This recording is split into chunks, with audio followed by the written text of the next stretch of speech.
அனைத்து விவசாய பெருமக்களுக்கு வணக்கம். நான் உங்கள் அக்ரி காயத்ரி. நம்ம கிட்ட விவசாயிகள் எல்லாரும் ஏக்கர் கணக்கில் பண்றவங்களுக்கு எல்லாமே நீங்க பரிந்துரை பண்றீங்க. அந்த சாகுபடி குறிப்புகள் சொல்றீங்க. இதுவே வீட்டு பக்கத்துல 2 சென்ட் 5 சென்ட் இந்த மாதிரி 10 சென்ட் இப்படி போட்டிருக்க விவசாயிகளுக்கு நீங்க ஏதாவது சாகுபடி குறிப்புகள் கொடுக்குறீங்களா? அதுக்கு ஏதாவது தயாரிப்புகள் இருக்கான்னு சொல்லி நம்ம கிட்ட கேட்டிருந்தாங்க. கவலைப்படாதீங்க, உங்களுக்கான வீடியோ தான் இது. நம்ம கிட்ட அதே 250 கிராம் மாதிரி 50 கிராம் பாக்கெட்ல தயாரிப்புகள் இருக்கு. ஸோ அதே 4 பாக்கெட் நம்ம கிட்ட இருக்கு. நீங்க என்ன பயிர் பண்ணியிருந்தாலும் சரி, காய்கறி பயிர்களா இருக்கட்டும் இல்ல கொடி பயிர்கள் எந்த பயிர் பண்ணாலும் நீங்க இந்த சாகுபடி குறிப்புகளை நீங்க பின்பற்றிக்கலாம். அதாவது இப்ப பயிர் வச்சிட்டீங்க அப்படின்னா அடி உரமா நம்ம கிட்ட அல்மைட்டின்னு ஒரு தயாரிப்பு இருக்கு. இதுல பாத்தீங்கன்னா மொத்தம் 11 வகையான நுண்ணுயிர் இருக்கு.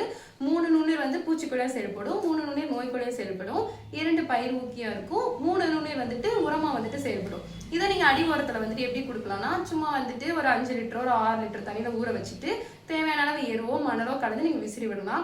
அப்படி இல்லாட்டி நீங்க தூருக்கு கூட வச்சு விடலாம். அப்படி வச்சு விட்டீங்கன்னா உங்களுக்கு இலை பருவத்தப்போ நோய் தாக்குதல் பூச்சி தாக்குதல் வர ஆரம்பிக்கும். ஸோ அந்த நோய் தாக்குதல் பூச்சி தாக்குதல் ஒரு 25 to 30% இது குறைச்சு கொடுக்கறதுக்கு வாய்ப்புகள் இருக்கு. இதை அடிவரமா கொடுத்துட்டு இதை கொடுத்த 15 நாள் கழிச்சு என்ன பண்றீங்கன்னா, உங்களுக்கு இலை பருவம் வரும் இல்லையா, அந்த டைம்ல இன்ஃபினிட்டி மற்றும் ஃபெர்டிலிட்டி இந்த 2 மருந்து இது பாத்தீங்கன்னா பூச்சி மருந்து. இதை மொத்தம் 5 வகையான நுண்ணுயிர் இருக்கு. உங்களுக்கு சாரூஞ்சு பூச்சி, இலைத்திணு புழு, நூறு புழு, வண்டுகள் எல்லாத்தையும் கண்ட்ரோல் பண்ணி கொடுக்கும். இதுல மொத்தம் 6 நுண்ணுயிர் உங்களுக்கு 7 சத்துக்களை எடுத்து கொடுக்கும். இது ரெண்டையும் நீங்க சேர்த்து கொடுத்தீங்கன்னா உங்களுக்கு பூச்சியும் கண்ட்ரோல் ஆயிரும். அது மட்டும் இல்லாம இது என்சைம்ஸும் சுரக்கிறதுக்கு நல்லா ஹெல்ப் பண்ணும்.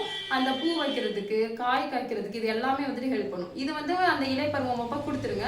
கொடுத்து திரும்ப 15 நாள் கழிச்சு 2வது டோஸ். இதவே நீங்க 2 முறை பயன்படுத்துற மாதிரி இருக்கும். அப்படி பயன்படுத்துறீங்கன்னா, ஏன்னா இலை பருவத்துல தான் பாத்தீங்கன்னா உங்களுக்கு பூச்சி தாக்குதல் அதிகமா வர ஆரம்பிக்கும். அதுல இருந்து உங்களுக்கு ஒரு நிரந்தர தீர்வு கொடுக்கும். சோ இது கொடுத்துட்டு அடுத்து பாத்தீங்கன்னா காய்க்கும் பருவம் வரும் இல்லையா, அந்த டைம்ல நம்மளுக்கு நோய் தாக்குதல் வர ஆரம்பிக்கும். அப்ப பூச்சிக்கான மருந்தும் நோய்க்கான மருந்தும் நம்ம சேர்த்து கொடுக்குற மாதிரி இருக்கும். இதுல பாத்தீங்கன்னா 3 நுண்ணுயிர் இருக்கு. Trichoderma, Pseudomonas, bacillus subtilis. உங்களுக்கு வாடல் நோய், அழுகல் நோய், வேர் அழுகல் நோய், இலைப்புள்ளி நோய், இந்த மாதிரி எல்லா நோயும் உங்களுக்கு குணப்படுத்தி கொடுக்கும். எப்படி இதுவும் இந்த மருந்தும் சேர்த்து நீங்க 2 டோஸ் கொடுத்தீங்களோ அதே மாதிரி அந்த காய்க்கும் பருவத்துல இது ஒரு 2 டோஸ் கொடுத்துட்டீங்கன்னா போதும். குறைந்த செலவுல அதிக லாபம் ஈர்ப்பதற்கான வாய்ப்புகள் நிறையவே இருக்கு. இந்த 4 தயாரிப்பை அந்தந்த பருவத்துல நீங்க கரெக்டா கொடுத்தீங்கனாலே போதும். உங்களுக்கு எந்த விதமான பூச்சி தாக்குதல் நோய் தாக்குதல் வராது. ஏன்னா இது எல்லாமே முழுக்க நுண்ணுயிர், உங்களுக்கு எந்த ஒரு தீங்குமே விளைவிக்காது.